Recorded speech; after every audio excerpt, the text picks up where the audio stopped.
नमस्कार, सुप्रभात मंडळी. आज आपण सगळ्याला प्रचलित असलेला, मुंबईहून जवळ असलेला असा किल्ला कर्नाळागड या किल्ल्याला भेट देण्यासाठी आलेलो आहोत. आपण आता जिथे एंट्री असते तिथे एंट्री करून आपण आता वर निघालेलो आहोत. इथे एंट्री किती 20 रुपये येणार आहे? 20 रुपये पर पर्सन. 60 रुपये पर पर्सन आणि बाईकला 50 रुपये पर पर्सन पर बाईक असे चार्जेस आहेत. आणि तिथून तुम्हाला एक स्लिप भेटते वन विभागाची आणि तिथून तुम्ही वर येऊ शकता. तिथून थोडंसं चालत आल्यानंतर हो का तिथे एक चौक लागतो, रस्ता येतो. साईडला अभयारण्य, मोर वगैरे लागतात. आणि तिथून थोडंसं पुढे आल्यानंतर चौक लागतो. चौकातून तुमच्या डाव्या बाजूला वळून हा रस्ता लागतो. ह्या रस्त्यानं तुम्हाला वर यावं लागतं. तुमचा एका दिवसाचा ट्रेक हा होऊ शकतो. वन डे ट्रेक आहे आणि तो होऊ शकतो. मुंबईहून जवळच असलेला आणि पुण्याहून तब्बल 100 किलोमीटर असलेला हा किल्ला कर्नाळागड. खूप जास्त घनदाट जंगल आणि प्रत्येक ठिकाणी असे वेगवेगळे ह्याचे फलक लावलेले. अशा ठिकाणी झाड लावलेले आहेत. आणि हा असा रस्ता दिसतोय तुम्हाला. तब्बल 1 ते 2 तासाची चढाई आहे आणि 2,500 फूट उंच असणारा हा किल्ला आहे. मध्यम श्रेणीमध्ये येतो किल्ला आणि खूप जास्त घनदाट जंगलामध्ये असणारा हा किल्ला आहे. अजून एक सांगायचं झालं तर आपल्या अंगठ्याच्या आकारासारखा किल्ला असल्यामुळे ना ह्या गोष्टीमुळे लोक याच्याकडे आकर्षित होतात. याच्यावर एक शुल्क आहे. तिथे आपण नॉर्मल लोक जाता येत नाही. जिथे प्रस्तारावांचं सामान लागतं, वस्तू लागतात, त्यावेळेसच तिथे आपल्याला जाता येतं. चला चलूया, आपला मार्ग रस्त्यानं चालत चालूया.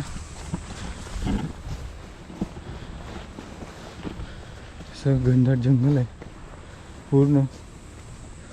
पक्षी, प्राणी आजही आपल्या इथे पाहायला मिळतात. असे 2 फलक आहेत.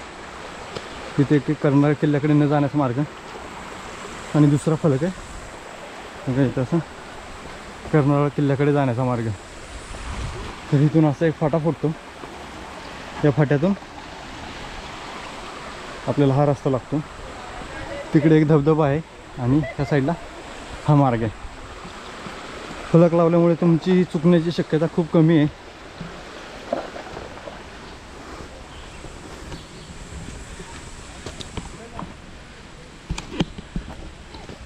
रस्ता पूर्ण दगडाचा असल्यामुळे ना दगडातून चालावं लागतं. त्याला जपून चालावं. आणि किल्ल्यावर एकदा चढायला लागले ना तुम्ही, तुमचा रस्ता चुकणार नाही. एवढे फलक मात्र लावले गेलेले आहेत. वन विभागातून जेवढे जे पैसे घेतात ना तर प्रमाणे तरी ठीक आहे. मित्र, एक 1.25 तासाच्या चढाईनंतर आता थोडंसं पठार लागलेलं आहे. नाही तर कंटिन्यू खडी चढाई आहे इथून तिथून. आणि आता किल्ला खूप झालं तर एक अर्ध्या तासाच्या अंतरावर राहिलं आहे. अर्धा तास पण खूप झालं. तर बघूया आणि किती वेळ लागतं. आणि हे पठार बघताय, चोही बाजूनं सगळं धुकं पसरलं गेलं आहे. आणि हे इथे एक पठार आहे. आत्तापर्यंतचा जो रस्ता होता ना तो पूर्ण खडी चढाई होती. थोडंसं पठार लागल्यामुळे बरं वाटतंय. आणि आतापर्यंत तरी किल्ल्याचे काही अवशेष इथे पाहायला मिळले नाहीत. याच्या अगोदर मी आलेलो एकदा, तर ते आपल्याला अवशेष पुढेच पाहायला मिळतील. एक कमान वगैरे आहे, सुळका पाहायला मिळेल. ते पुढे पाहूयाच आपण आता.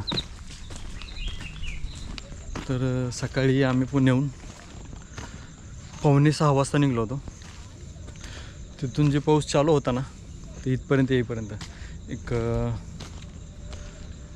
पनवेलपर्यंत येईपर्यंतच पाऊस खूप जास्त पाऊस होता. बाईकवर आल्यामुळे पूर्ण कपडे वगैरे भिजले होते, शूजमध्ये पाणी साठले. शूजचं 1 किलो तरी वजन नक्कीच वाढलं असेल.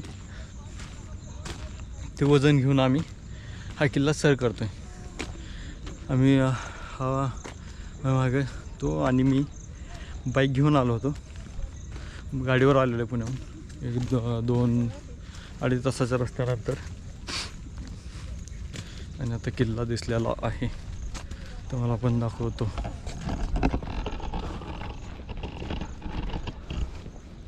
आणि हा बघा, हा तो किल्ला ज्याला आज आपण भेट देण्यासाठी आलेलो आहोत. आणि हा सभोवतालचा परिसर, घनदाट असं जंगल दिसतंय आपल्याला. आणि धुक्याची चादर पसरलेली. त्याच धुक्यात असलेला हा किल्ले कर्नाळा. तिथे थोडंसं आता धुक्यामुळे दिसत नाही आहे, कारण तिथे तो सुळका दिसतोय. आता थोडासा अंदूक असलेला हा इथं दिसतो तुम्हाला, बारीक अंदूक. तो सुळका आहे. त्याला चढण्यासाठी प्रस्तरावरणाचं साहित्य लागतं आपल्याला, त्याच्याशिवाय आपण तो सर नाही करू शकत. टाकाता हीच मित्र, गडाच्या पायथ्यालाच असलेलं आपल्याला एक कर्नाई देवीचं मंदिर लागतं. आणि त्याची काही शिल्पे आहेत, ते पाहूया आपण आता.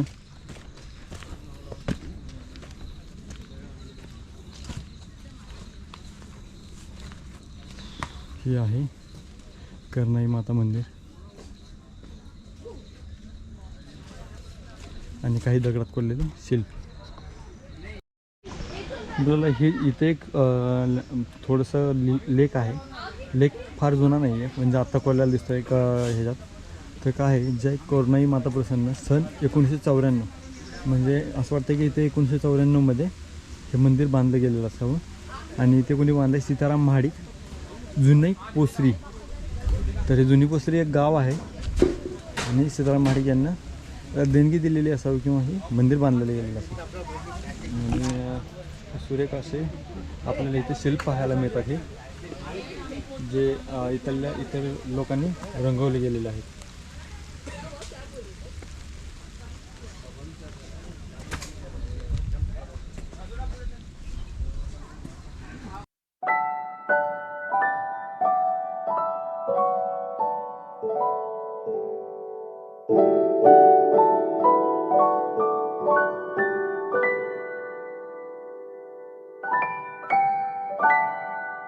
माझ्या वाटणीच्या पण खावा.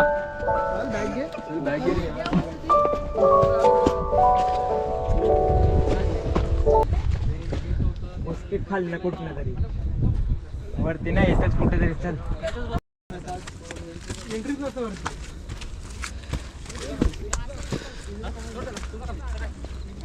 काका बरोबर येईल, काका टेन्शन आहे. चलित ना मी धरले. चल खाली. नमस्कार मित्र, आपल्याला किल्ला बंद असल्यामुळे वर जाता येत नाही. हा जो आहे ना, तिथली जी तटबंदी ढासत आलेली, ती खूप दिवसापासून आलेली होती, पण आत्ता वन विभागाने ते थांबवल्यामुळे तिथे बोर्ड लावलेला आहे आणि हा पूर्ण बंद केलेला आहे. आता जोपर्यंत हा ओपन होत नाही तोपर्यंत हा लोकांसाठी ओपन नाही होणार. आणि आज फक्त प्रस्तावनासाठी वर गेले होते, इथं आपल्याला तिरंगा हे दिसतोय, तर ते तिथे दिसतोय. तर तिथून आपल्याला आता फक्त आपला जो किल्ला आहे तो इथपर्यंतच आज होत आहे. आपल्याला पूर्ण किल्ला करता येत नाही, कारण की काही आपत्तीग्रस्तामुळे तो किल्ला करता येत नाही. तर पूर्ण धोक्यात पसरल्यामुळे ती तटबंदी वगैरे दिसते आपल्याला, आणि बोर्ड पण लावलेला गेलेला आहे.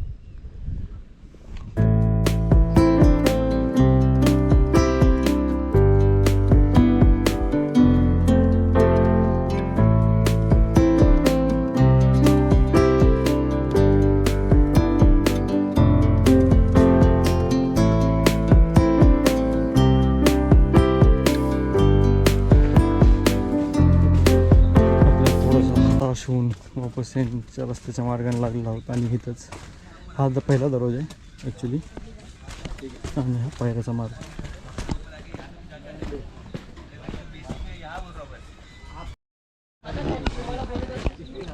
आपल्याला नाही ते क्रांतीवीर वासुदेव बाळासाहेब बळवंत फडके यांचं एक चित्र आहे इथे. आणि इथे बोर्ड लावलेला आहे कर्नाळा पक्षी अभयारण्य. पर्यटकांना सुद्धा कर्नाळा किल्ला परिसरातील बांधकामे धोकाग्रस्त झाली असल्यामुळे पर्यटकांना जीवितहानी होऊ नये म्हणून पुढील सूचना मिळेपर्यंत कर्नाळा किल्ल्याचा परिसर जाण्यास बंद आहे. तर तुम्ही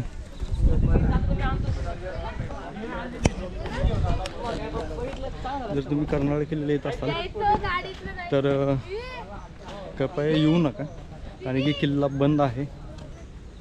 आणि जर तुम्ही बर्ड सँच्युरीसाठी येत असाल तर ठीक आहे. आपण जर कर्नाळा किल्ल्यासाठीच येत असाल ना तर तुम्हाला कर्नाळा किल्ला बघायला मिळणार नाही, कारण की जो मेन दरवाजा आहे ना तिथला तो पडझड झालेले आहे. तर आम्हाला ही गोष्ट माहीत नव्हती अगोदर, आणि इथं आल्यानंतरच कळाली. जर तुम्ही जर स्पेशल कर्नाळा किल्ल्यासाठी येत असाल तर येऊ नका. आता ही कधीपर्यंत ही सिच्युएशन राहील हे माहीत नाही. जोपर्यंत वन विभाग ह्याच्यावर काही ॲक्शन घेत नाही किंवा याची जी पडझड झालेली ती दुरुस्त करत नाही, तोपर्यंत परिस्थिती अशीच राहील. आणि तिथे खालीच जे तिकीट काढतात ना तिथेच तुमचे पैसे वाचवू शकता तुम्ही. आता इथून हे पूर्ण कर्नाळा किल्ला दिसतोय. आपल्याला मॅक्झिमम तिथपर्यंत जाता येतं. तिथून वर बंद केलेलं आहे. तुम्ही जर बर्ड सँच्युरीसाठी येत असाल, इथलं जंगल, इथले पक्षी प्राणी पाहण्यासाठी येत असाल तर नक्कीच या.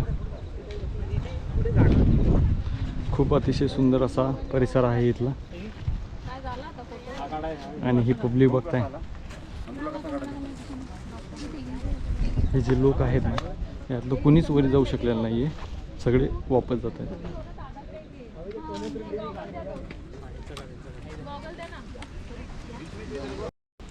मित्र, या कर्नाळा किल्ल्याच्याच पायथ्याला जे गाव आहे ना ते वासुदेव बळवंत फडके यांचा एक वाडा आहे. आपण तो पाहू शकतो इथं आल्यानंतर. ज्यावेळेस कर्नाळा किल्ल्याला भेट द्यायला येता ना तुम्ही, तर तो वाडा पाहू शकता तुम्ही. त्यांना खूप म्हणजे ऐकलं असेल त्यांच्याबद्दल, आणि तो वाडाही पाहू शकता. आणि या किल्ल्याचा इतिहास सांगायचा झाला तर इथे ह्या किल्ल्याच्या जवळच एक सांगशी म्हणून फोर्ट आहे पेनमध्ये. तर तिथला असा इतिहास आहे की जो तिथे त्या सांगशीचा जो राजा होता, सांगशी किल्ल्याचा गुजरातचा राजा होता. तर ज्यावेळेस आपलं अहमदनगरचे जे निजाम होते ना, तर त्यांनी सांगशीला सारखा हल्ले चढवायचे आणि त्रास द्यायचे. मग सांगशीचा राजा होता, गुजरातचा राजा, गुजरातच्या राजाने पोर्तुगीजांची मदत घेऊन तो किल्ला परत मिळवून घेतला. आपला निजामांकडून परत मिळवून घेतला. आणि परत जे निजाम तेवढ्यावरच काही शांत बसले नाही, तर ते आणखीन त्रास देऊ लागले, परत हल्ले करू लागले. तर त्यानंतर गुजरातच्या राजाने जो सांगशीचा जो किल्ला आहे ना तो पोर्तुगीजांना सुपूर्द करून तो निघून गेला. आणि पोर्तुगीजांनी त्या किल्ल्यावर कब्जा केला.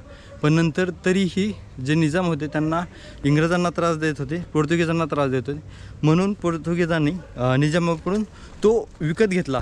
त्यासोबतच हा कर्नाळासुद्धा विकत घेतला असा उल्लेख आहे.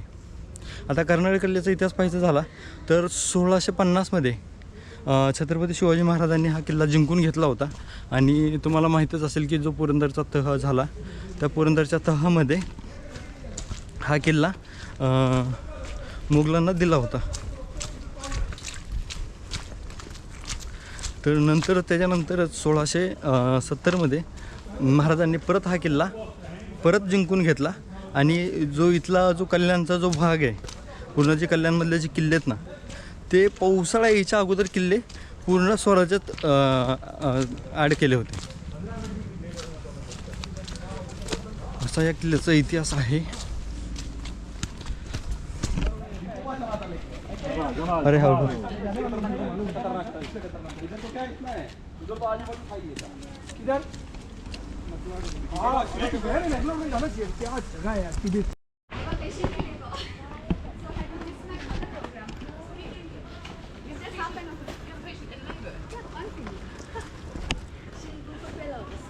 You have some time to go up, have a look at the view, come down again. Yeah, have some exercise on the weekend. We don't exercise, no?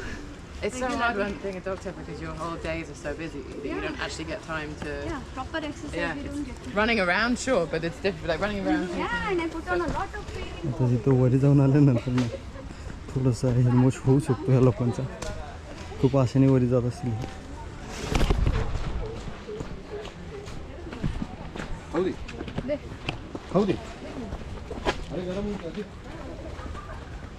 मुंबईचे लोक जास्त येतात.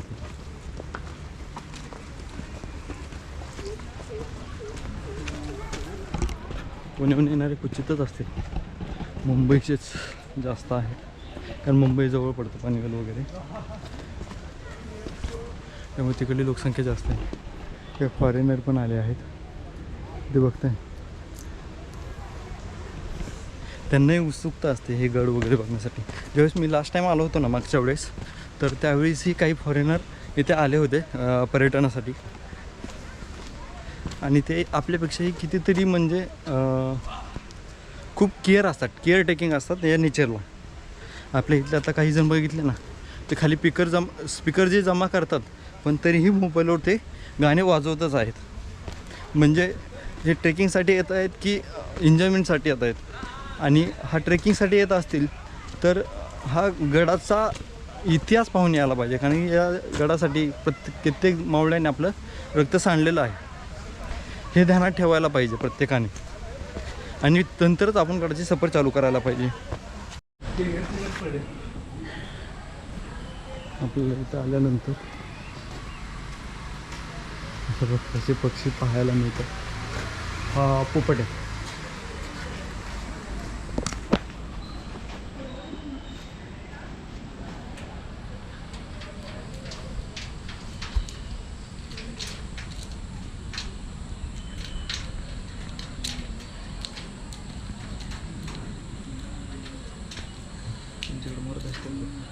हां, व्हिडिओमध्ये येईल ती बोलले आरतीची मुलं.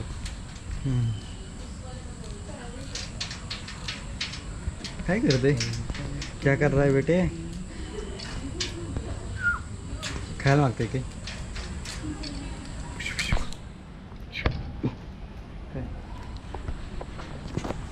इकडे काय आहे? इकडे विविध प्रकारचे आपल्याला इथे पक्षी पाहायला मिळतात. आणि मला वाटतं इथे जो घुबड असतं ना, घुबड आहे, घुबड तर घुबड 1 2 3 घुबड घुबाड आहे. घुबाड कमी झालेली घुबड आहे, काय कामाला नाही. कसले दिसते पण खतरनाक आहे का?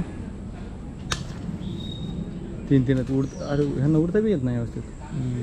पंकज निघले सगळे. 3 घुबाड आहेत. घुबाडा, एक मोर आहे, पोपट वगैरे आहे. संपलं बर्ड सँच्युरी. हां संपली सँच्युरी, एवढी